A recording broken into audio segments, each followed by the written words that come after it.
The city lights flickered through the floor-to-ceiling windows of the presidential suite like distant stars, painting shadows across the marble floors.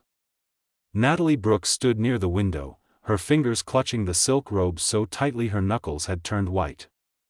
23 years old, fresh out of college with a degree in creative writing and dreams of becoming a novelist, and here she was on her wedding night with a man she barely knew.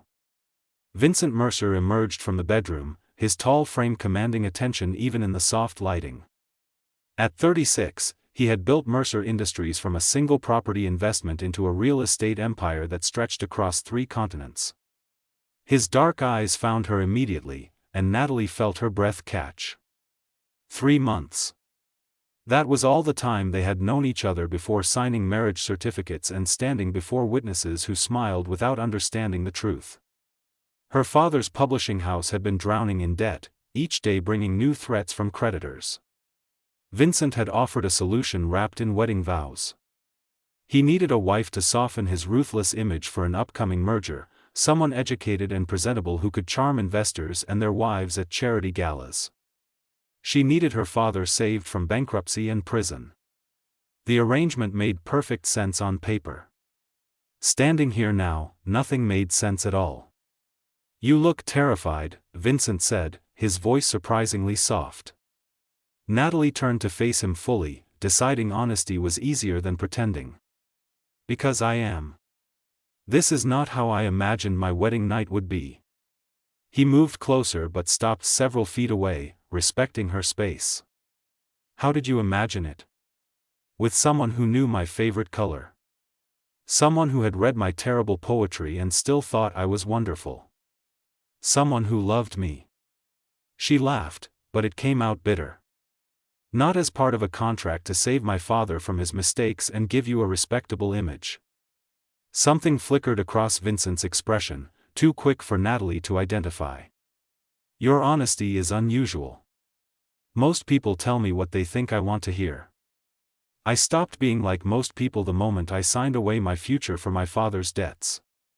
Vincent studied her with an intensity that made her pulse race uncomfortably. "You are definitely not like most people." The silence stretched between them, heavy with unspoken expectations and the weight of legal documents sitting in a lawyer's office downtown.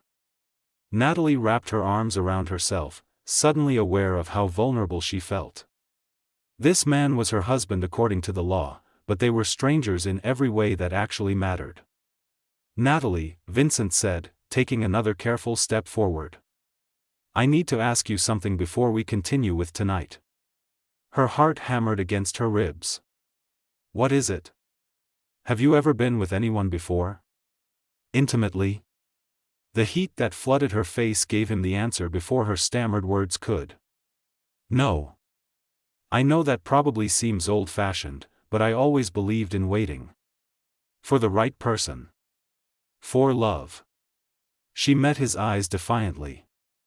Obviously that plan did not work out. Vincent's expression shifted completely. Surprise, then something softer that looked almost like regret. He ran a hand through his hair, messing up the perfectly styled waves. "The investigation never mentioned anything about your personal life beyond your family's financial troubles. Why would it? My inexperience was not relevant to the contract terms."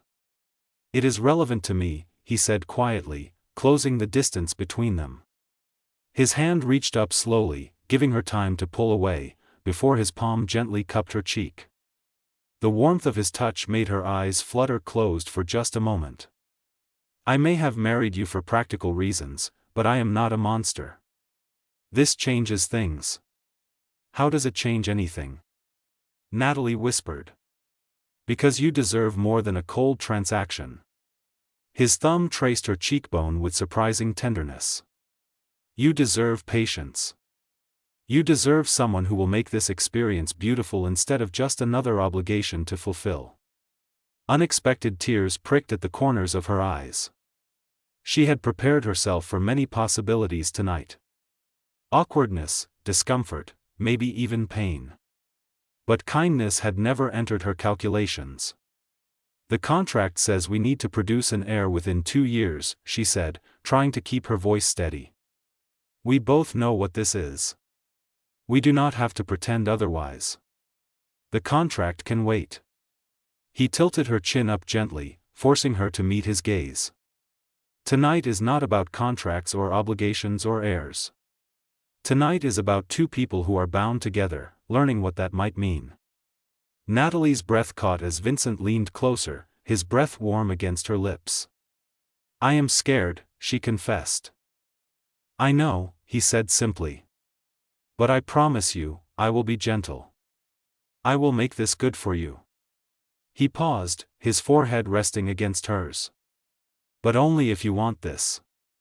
Only if you give me permission. The question hung in the air between them, simple yet profound. In a situation where so much had been decided for her, stripped away by circumstance and necessity, Vincent was offering her choice. Control. Permission to say no without consequences. She looked into his dark eyes and saw something unexpected. Beneath the calculating businessman who had negotiated their marriage like a corporate merger, there was a man who understood what it meant to be vulnerable. Whatever experiences had shaped him into the guarded person he had become, they had not completely destroyed his capacity for compassion. Yes, Natalie breathed, the word barely audible over the sound of her racing heart. You can continue. What followed rewrote everything Natalie thought she knew about arranged marriages and loveless contracts. Vincent's touch was reverent, his kisses slow and patient, as if they had all the time in the world instead of a clock ticking down on obligations and expectations. He took his time learning her, discovering what made her gasp and what made her sigh. When there was discomfort, he soothed it with whispered reassurances. When there was pleasure, he guided her through it with careful attention. Afterward, as they lay tangled together with the city lights still dancing across the ceiling, Natalie rested her head against his chest, listening to the steady rhythm of his heartbeat. His arm was wrapped around her, holding her close in a way that felt protective rather than possessive. Thank you, she whispered into the darkness. For what? For making me feel like I mattered. Even if it was just for tonight. Vincent's arm tightened around her. Natalie, you do matter. Perhaps more than either of us expected when we signed those papers. She wanted to ask what he meant, wanted to explore the strange connection forming between them. But exhaustion claimed her before she could form the words. As sleep pulled her under, Natalie's last thought was that maybe this arrangement could become something neither of them had planned for. Something real. Morning arrived with cruel brightness, sunlight flooding through the windows and stripping away the gentle intimacy of the night before. Natalie woke slowly, reaching across the bed for warmth that was no longer there. The sheets beside her were cold, empty, abandoned. She sat up, clutching the blanket to her chest, and found Vincent across the room. He was fully dressed in an expensive navy suit, his attention fixed on the laptop balanced on the mahogany desk. Every line of his posture screamed corporate efficiency. Gone was the tender man who had held her through the night. In his place sat the ruthless businessman she had met during contract negotiations, all sharp edges and calculated distance. Good morning, Natalie ventured, her voice uncertain. Vincent glanced up briefly, his expression neutral. Morning. There is coffee and breakfast on the side table. We have a flight in 3 hours. The dismissive tone stung more than Natalie wanted to admit. She slipped out of bed, wrapping herself in the silk robe before padding across the plush carpet to where an elaborate breakfast spread waited. Her hands shook slightly as she poured coffee into a delicate china cup, the bitter aroma doing nothing to settle her confused emotions. About last night, she began, setting down her cup carefully. I thought we should talk about what happened. What about it? His voice was clipped, professional, as if they were discussing quarterly reports instead of the most intimate moment of her life. Natalie felt heat rising in her cheeks. I just thought we should discuss what it meant. For us. Vincent finally looked at her fully, his dark eyes unreadable. It meant we fulfilled one aspect of our agreement. Nothing more complicated than that. The words hit like physical blows, each one landing with precision. Nothing more. You held me like I was precious. You asked for my permission. You made me feel things I have never felt before, and now you are reducing it to a checkbox in a contract? I showed you courtesy and respect, which I will continue to do, Vincent said, his tone maddeningly calm. But I will not lie to you or myself by pretending this is some fairy tale romance. We both knew what we were getting into when we signed the papers. Natalie stood abruptly, anger flooding through her veins and giving her courage. I knew I was entering a marriage of convenience. But I did not expect my husband to be cruel enough to act like our wedding night meant absolutely nothing.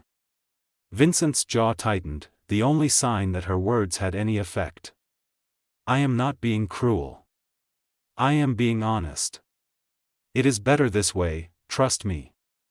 Trust you? Natalie laughed, the sound harsh and unfamiliar to her own ears. How can I trust someone who changes completely overnight? Who is the real you, Vincent? The man who made love to me with such tenderness, or this cold stranger who cannot even look me in the eye? He stood then, crossing the room until he was directly in front of her. Up close, she could see the tension in his shoulders, the tightness around his eyes that suggested he was not as unaffected as he pretended. The real me is someone who learned a long time ago that emotions are liabilities. That caring too much only leads to pain and destruction. Last night I let my guard down, and that was a mistake. A mistake? Natalie repeated, the word tasting like poison. That is what I am to you. A mistake? That is not what I meant. Then what did you mean? Help me understand, because right now all I see is a man who is terrified of feeling anything real. Vincent's eyes flashed with something that might have been pain, but it vanished too quickly for Natalie to be certain. What I feel or do not feel is irrelevant to our arrangement. I provide financial security for your family. You provide legitimacy and eventually an heir. Everything else is unnecessary complication. Natalie felt tears threatening but refused to let them fall. She had cried enough in her life over things she could not control. Fine. If that is how you want to play this, then fine. But do not expect me to pretend last night did not happen. Do not expect me to forget that beneath all that ice, there is a man capable of real tenderness. Forget it, Natalie. For both our sakes, just forget it happened. She turned away, unable to look at him any longer. I will get dressed. We would not want to miss our flight and disrupt your precious schedule. As Natalie walked toward the bathroom, she felt Vincent's eyes on her back. Part of her hoped desperately that he would call her back, apologize, admit that he was scared rather than indifferent. But the only sound was the quiet clicking of laptop keys as he returned to his work. Inside the bathroom, Natalie finally let the tears fall. She looked at herself in the mirror, seeing a woman who had given something precious to a man who claimed it meant nothing. Her reflection looked different somehow, older and sadder than the hopeful girl who had walked down the aisle yesterday. But even through the hurt and anger, Natalie made herself a promise. She would not let Vincent's fear dictate her future. She would not become just another line item in his contracts, another asset to be managed and controlled. If he wanted to pretend their connection did not exist, she could not stop him. But she would be there, a constant reminder that some things could not be reduced to signatures and legal clauses. Some things, like the tender question he had asked before making love to her, carried weight that no contract could quantify. And someday, somehow, she would make him see that what they had shared was not a mistake or an obligation fulfilled. It was the beginning of something that could transform them both, if only he was brave enough to let it. The flight to their honeymoon destination was a study in painful silence. They sat in first class, separated by an aisle that might as well have been an ocean. Vincent worked on his laptop the entire time, his focus never wavering from spreadsheets and reports. Natalie stared out the window, watching clouds drift by and wondering how everything had gone so wrong so quickly. When the flight attendant asked if they were on their honeymoon, offering champagne and congratulations, Vincent accepted with a practiced smile that never reached his eyes.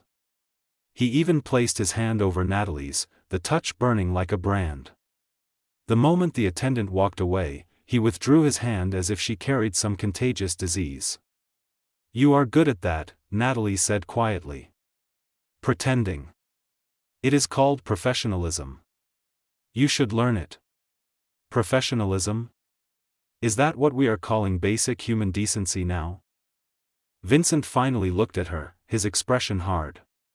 "We are going to a private villa for 2 weeks. There will be staff, other guests at nearby properties, business associates I need to meet. We will present as a devoted couple. That is what the contract requires. And when we are alone?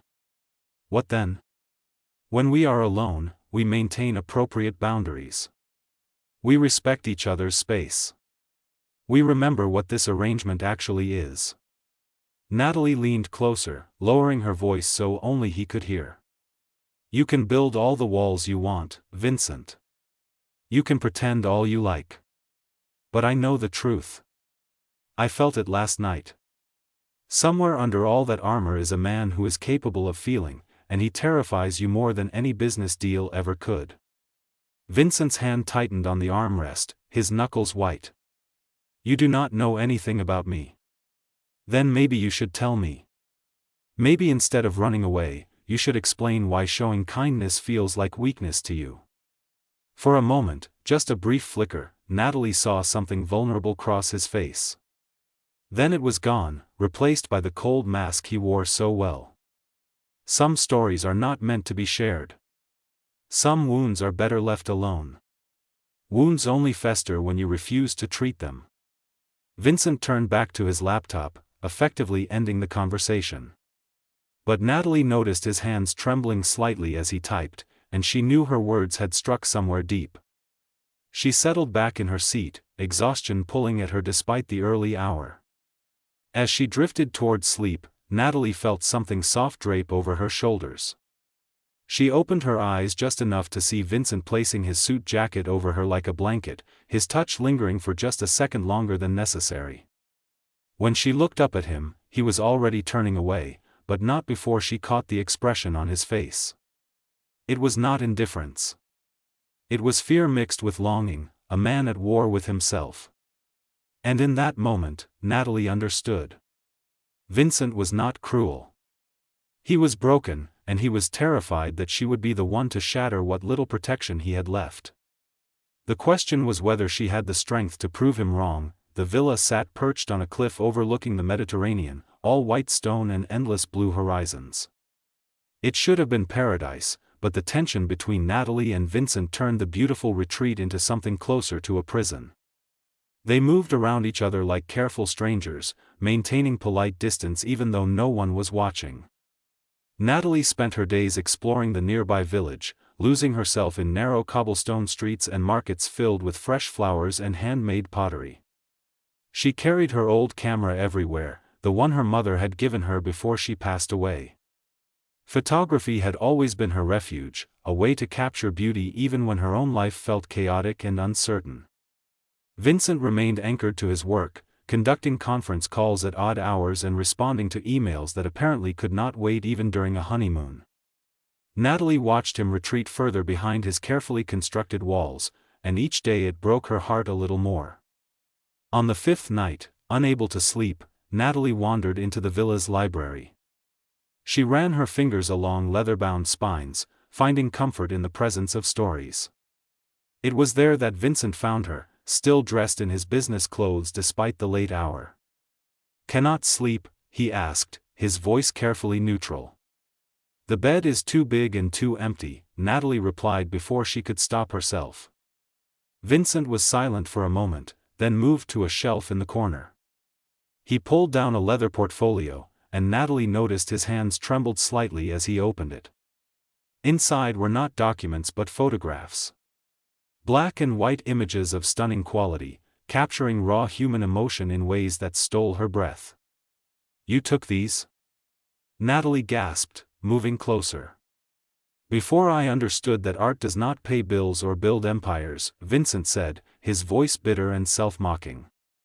Natalie studied a photograph of an elderly couple holding hands on a park bench, their faces weathered but their love evident in every line. These are extraordinary, Vincent. These are not just good, they are breathtaking. Someone with this much talent does not just stop. Someone I trusted told me they were worthless. That I was wasting my time on childish dreams when I should be focused on real success. He closed the portfolio abruptly. She was probably right. She? Natalie looked up at him, seeing past his defenses for the first time since their wedding night. Vincent moved to the window, staring out at the moonlit sea. Veronica Shaw. My fiancée 7 years ago. We were together for 3 years, engaged for the last year of that. I thought she understood me, supported my dreams. I was planning to open an art gallery, combine my business sense with my passion for photography. What happened? I came home early one day from a business trip. His voice was flat, emotionless, but Natalie could hear the pain underneath. Found her in our bed with my business partner, Richard. When I confronted them, she laughed. Said I was boring, that my photographs were amateur garbage that embarrassed her. She told me she had only stayed with me for my money and connections. Natalie's heart ached for him. Vincent, I am so sorry. Do not be. She taught me a valuable lesson. He turned to face her, his expression hard. Passion makes you vulnerable. Art makes you weak. Love gives people weapons to destroy you. Better to focus on what can be measured and controlled. Money, power, success. Those things cannot betray you. And happiness? Natalie asked softly. Where does that fit in your controlled world? Happiness is overrated. Stability is what matters. Natalie set down the portfolio and walked to him, placing her hand gently on his arm. Not everyone is Veronica. Not every person you let close will hurt you. How can you be sure? Vincent's eyes met hers, and the vulnerability there was raw and painful. We barely know each other, Natalie. This marriage is a transaction. At least that part is honest, clear. No false promises or broken dreams. Is it honest though? Natalie challenged. Because when you made love to me on our wedding night, that was not transactional. That was real, and it terrified you so much that you have been running ever since. Vincent's hand covered hers, his grip tight. What if I let you in and you become another weapon aimed at my heart? What if I care and you decide I am not enough, just like she did? What if you push me away and spend the rest of your life wondering what could have been? Natalie countered. What if the real tragedy is not risking your heart, but building walls so high that nothing real can ever reach you? You would be safe, but you would also be alone. Is that really the life you want? They stood in silence, the sound of waves crashing against the cliffs below filling the space between them. Then Vincent did something unexpected. He pulled out his phone and showed her a photograph he had taken that morning. It was Natalie in the village market, laughing with an elderly woman selling flowers, sunlight catching in her hair and making it glow like copper. The image was breathtaking, capturing a joy that Natalie had not even realized she was feeling. I have been photographing you all week, Vincent admitted quietly. Every day since we arrived. I cannot seem to help myself. You find beauty in everything, Natalie. You make me want to see the world through a lens again instead of through profit margins and risk assessments. Natalie's breath caught. Then why do you keep pushing me away? Because I am scared. The admission seemed to cost him something. Because caring about you means you have the power to hurt me. And I do not know if I can survive that kind of pain again. Veronica nearly destroyed me. I rebuilt myself into someone who could not be hurt, and now you are threatening all of that. She turned to face him fully, taking both his hands in hers. I cannot promise I will never hurt you. People hurt each other sometimes, even when they love each other deeply. But I can promise that I will never mock your dreams or tear apart what matters to you. I can promise that if you let me in, I will fight for us with everything I have. Vincent searched her face, and Natalie could see the battle raging inside him. Fear against hope, past trauma against future possibility. Then slowly, tentatively, he leaned down and kissed her. It was different from their wedding night, less careful and more desperate, as if he was trying to pour all his conflicted emotions into that single connection. When they broke apart, both breathing hard, Vincent rested his forehead against hers. I do not know how to do this. How to be open. How to trust again without armor. Then we learn together, Natalie whispered. One day at a time. One honest conversation at a time. One photograph at a time. That night, they did not make love, but they held each other as they slept. It was a different kind of intimacy, born of emotional vulnerability rather than physical passion. And when Natalie woke to find Vincent still there, his arms wrapped protectively around her, she felt the first real spark of hope that their marriage could become something true. The next morning, Vincent cancelled all his meetings. Instead, he took Natalie to a secluded cove, bringing both their cameras. He taught her about light and composition, showing her how he saw the world through his artistic eye.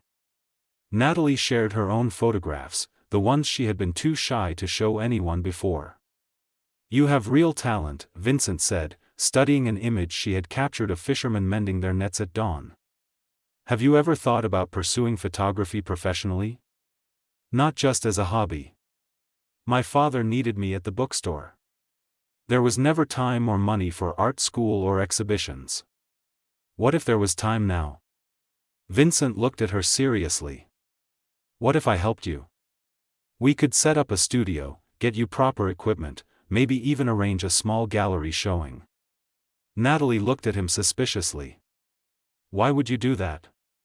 That was not part of our contract. Because Veronica was wrong about everything.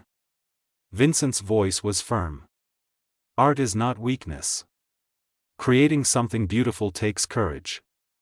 And maybe if I help you chase your dreams, I will remember how to chase mine again. Maybe we can heal together. Something fundamental shifted between them in that moment. The transaction started to feel like a genuine partnership. The arrangement began to resemble a real marriage. They spent the rest of the week actually talking, sharing stories from their childhoods, laughing at terrible jokes, and slowly building something that looked like friendship. On their last evening before returning home, disaster struck. Vincent received an emergency call. His father had suffered a massive heart attack and was in intensive care.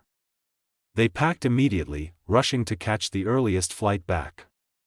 At the hospital, Natalie watched Vincent transform. All his carefully constructed control crumbled as he sat beside his father's bed, holding the old man's hand. She learned that Vincent's mother had died when he was young, that his father had raised him alone while building the business. She understood suddenly where Vincent's fear came from. Everyone he had ever loved had either left him or betrayed him. I am here, Natalie said softly, placing her hand on Vincent's shoulder. Whatever you need, I am here. Vincent looked up at her, tears streaming down his face. In that moment of crisis, all his walls were gone. I need you to stay. Not because of the contract. Not because of obligation. I need you to stay because I cannot do this alone anymore. I am not going anywhere, Natalie promised. We are in this together now. For real. 3 days later, when Vincent's father stabilized and the doctors assured them he would recover, Vincent pulled Natalie into an empty hospital chapel. I need to tell you something, and I need you to hear all of it. He told her everything. About Veronica's betrayal destroying not just his heart but his sense of self-worth. About rebuilding himself into someone cold and untouchable. About arranging their marriage because he thought he could have companionship without risk. About falling for her despite his best efforts not to. I love you, Natalie, Vincent said finally, his voice shaking. I think I started falling for you on our wedding night when you looked at me with such honest fear and I realized I wanted to protect you, not use you. I have been fighting it every day since, but I cannot fight it anymore. I do not want to fight it anymore. Natalie felt tears streaming down her face. I love you too. I think I knew it that morning after, when your coldness hurt so much because it meant you actually mattered to me. Vincent pulled her into his arms, holding her like she was the most precious thing in his world. I am still scared. I am still broken in ways I do not fully understand. But I want to try. With you, I want to try to be whole again. Then we will try together, Natalie said. We will build something real from this contract. We will create our own story, one photograph, one honest moment, one day at a time. Their kiss tasted like tears and hope and new beginnings. Outside the chapel, life continued with all its uncertainty and risk. But inside, two broken people had found each other and decided that love was worth the fear. Their wedding night question had changed everything. One whispered request for permission had opened the door to vulnerability, and through that door, they had found something neither expected. They had found home.